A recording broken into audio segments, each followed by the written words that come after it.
Before you fall asleep tonight, stop chasing your thoughts. If your mind has been replaying the same worries over and over, this Buddhist teaching may change the way you see them forever. The Buddha once taught that thoughts are like clouds moving across the sky. Some are bright and peaceful, others are dark and heavy, yet no cloud can stay forever. Long ago, a young monk struggled with endless thinking.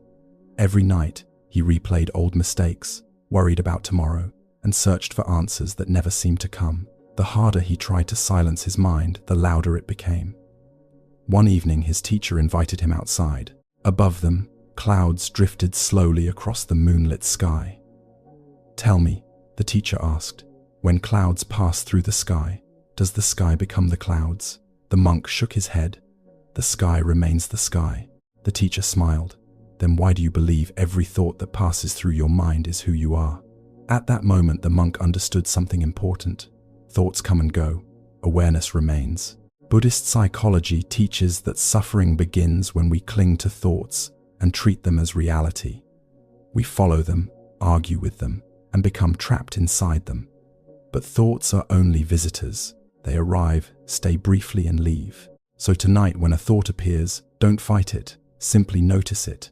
Let it drift by like a cloud crossing the night sky. But if thoughts are only clouds, why do some memories return again and again? That is the next teaching. Have you ever noticed that some thoughts disappear quickly while others return, night after night? A conversation from years ago, a mistake you wish you could change, a moment that still makes your chest feel heavy whenever it comes back to mind. The Buddha taught that the mind often clings to what it cannot accept. Long ago, there was a merchant who visited a monastery seeking peace. Every night he replayed the same memory. Years earlier, he had spoken harshly to his younger brother during an argument. Soon after, his brother left home, and they never met again. For many years, the merchant tried to forget, yet every night the memory returned. "I don't understand," he told an old monk.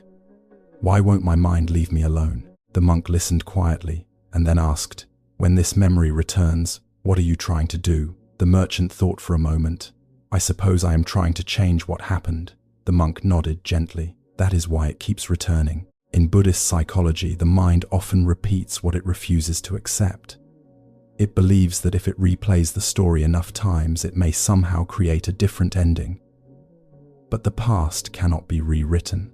The mind becomes trapped, walking in circles around a closed door. Acceptance does not mean approval. It does not mean saying the event was fair or good. It simply means recognizing that it has already happened. Tonight, if an old memory returns, try whispering these words: "This moment has already passed." Allow the memory to be there without fighting it. And when the mind finally stops trying to rewrite yesterday, something surprising begins to happen. The burden grows lighter. But even when the mind is willing to let go, there is another obstacle that keeps many people awake. The body itself may still be holding tension, and that is the next teaching. Even when the mind is ready to rest, the body may still be holding on to the day. Many people believe overthinking begins in the mind, but often it begins in the body. The Buddha once compared the mind and body to two oxen pulling the same cart. When one is restless, the other struggles to move peacefully. Long ago, a young monk complained that he could not meditate at night. Thoughts raced endlessly through his mind. No matter how hard he tried, peace would not come. His teacher watched him carefully and noticed something.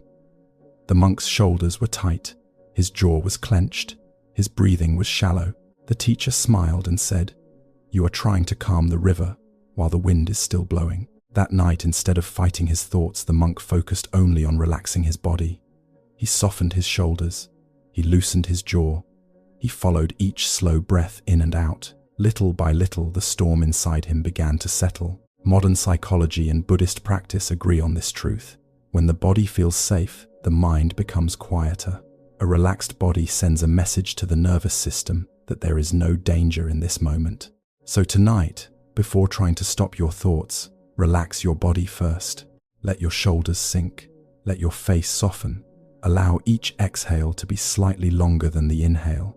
And if you are listening right now, leave a simple 1-inch the comments. Let it be a small promise to yourself that tonight you will choose rest over struggle. Now there is another reason the mind refuses to sleep.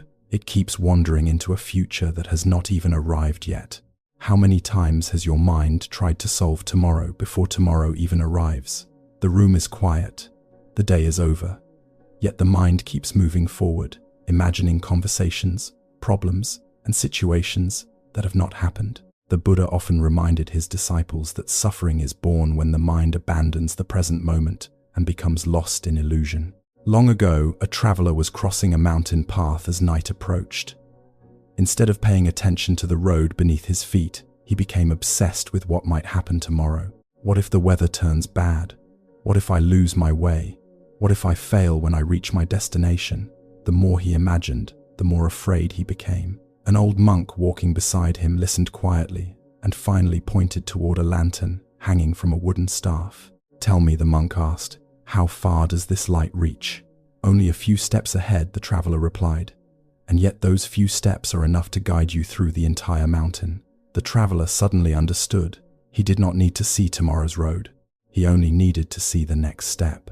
Buddhist psychology teaches that anxiety grows when the mind tries to control an uncertain future. The future exists only as imagination. The present moment is the only place where life is actually happening. So tonight, if your mind begins creating stories about tomorrow, gently return to your breath. Feel the air entering and leaving your body. You do not need to solve tomorrow tonight. The morning will arrive in its own time. But before the mind can fully rest, there is one more habit many people carry into the night. They keep carrying the entire day with them. And that is the next teaching. Have you ever gone to bed yet? Felt as though your day was still continuing inside your mind? The body lies in bed, but the mind keeps reviewing conversations, replaying mistakes, and analyzing things that cannot be changed tonight. The Buddha taught that everything in life has its season. Morning arrives, evening arrives, the sun rises and then sets. Yet many people never allow their day to truly end. There is a story of an elderly monk who carried a small wooden bowl wherever he went. Each evening before sleep, he would place the bowl outside his room and quietly bow to it. A younger monk once asked, "Why do you do that every night?" The old monk smiled. "Because when I place down this bowl, I also place down the day." The young monk did not understand at first, but years later, he realized the wisdom hidden in those words. Most suffering at night comes from carrying what no longer needs to be carried. Buddhist psychology teaches that the mind longs for completion. When we keep replaying the day, the mind believes its work is unfinished. But true rest begins when we accept that today is complete, even if it was not perfect. So tonight, before you sleep quietly, say, "Today is complete." Not every problem was solved. Not every goal was reached. Not every conversation ended perfectly. But this day has finished its journey. Let it rest. And as the day settles into the past, the mind becomes lighter. Yet many people still remain awake for one final reason. They believe they must solve their entire life before they can sleep. And that is the next teaching. Have you ever noticed that the biggest problems in life always seem to appear when the lights go out? Questions about money, questions about relationships, questions about the future, questions about whether you are on the right path. The Buddha once told a story about a traveler carrying a heavy bundle across a long road. Inside were stones he had collected over many years. Some stones were old regrets.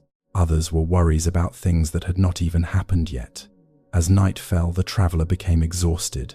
A wise monk passing by asked, "Why do you carry so many stones?" The traveler replied, "Because they are important." The monk smiled gently. Important things still need rest. In that moment, the traveler placed the bundle on the ground. For the first time in many days, his shoulders felt light. Many of us do the same thing every night. We carry every unanswered question into bed and believe peace will come only after everything is figured out. But Buddhist psychology teaches a different truth.